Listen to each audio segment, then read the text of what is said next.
Hello everyone, I'm glad you are here joining me for another lesson. In today's final Lent lesson, we will talk about restoration.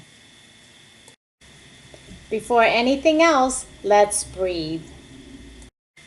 When we breathe, each breath is a spirit breath. It's the breath of God Almighty in our lungs. Our bodies need oxygen, and our souls need the breath of God, working to heal us from the inside out. Let's start by taking in a deep breath, slow breath through the nose. Let the breath stay in your lungs for a couple of seconds. Now slowly sigh the breath out through your mouth, like this.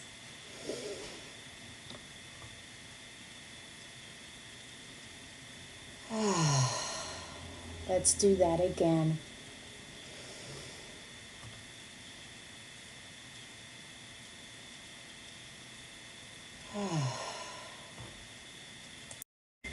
Restoration means to bring something back to its former condition.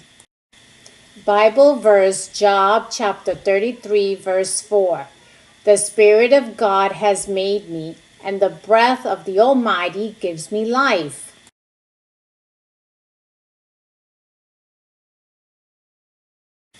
This past year has been very challenging. It's okay to admit that. Even if we are a person of faith, it doesn't mean you can't be scared or worried. It doesn't make you a weak person if you feel scared or worried. Each one of us has felt scared or worried at some point in our lives. It has been a hard year for sure. And even during hard times, God is always there, working to heal, working to restore. The word restore is special. It means to bring something back to its former condition, to bring back to a state of health, safety, or strength. During this past year, the earth has been slowly healing. With fewer cars on the road driving to and from places, carbon releases have decreased. People are able to see mountaintops again that were once blurred with smog. Fewer boats in the harbor means the dolphins and whales have been able to swim into areas they haven't been seen in decades. Less noise pollution means that crickets chirping, frogs croaking, and birds singing nature's music can be heard. And people have been playing outside more and being safe by wearing their mask, going on more bike rides, picnicking in their yard, and looking up to the stars. Remembering that we are not virtual, but living, breathing, laughing, loving parts of God's natural world. There is healing in that. I want to encourage you to find ways to reconnect with nature. Look for something from nature, such as a rock, a pine cone, a leaf, an acorn, or a feather. Spend a few moments looking at it each day. In our breathing time, we focus on what it means to truly breathe.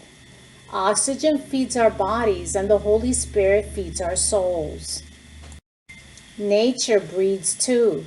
The oxygen we breathe comes from nature, from plants, trees, and even algae. And when we breathe out, the plants, trees, and oxygen take in carbon dioxide and turns it into oxygen. God created this whole world so that we can take care of each other. We take care of the earth, and the earth takes care of us. To care and be cared for. It doesn't get much more healing than that.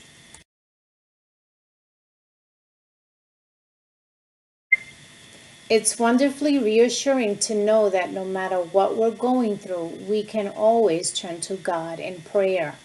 We can ask God's help for ourselves and others, And God, like any true great leader, listens. God always hears our prayers. Let us pray. Loving God, we come to you with open hearts, hands, minds, and souls. In need of your healing touch, heal us from the inside out, so that we may reach out to help heal your world. Amen. Praying is an act of healing, and telling our story is also an act of healing. Let's keep telling our stories and listening to the stories of others. Our stories help get us through. And as we complete a whole year of hard things, may the year ahead be a year of healing and of the stories of all of us overcoming. See you next week. Bye.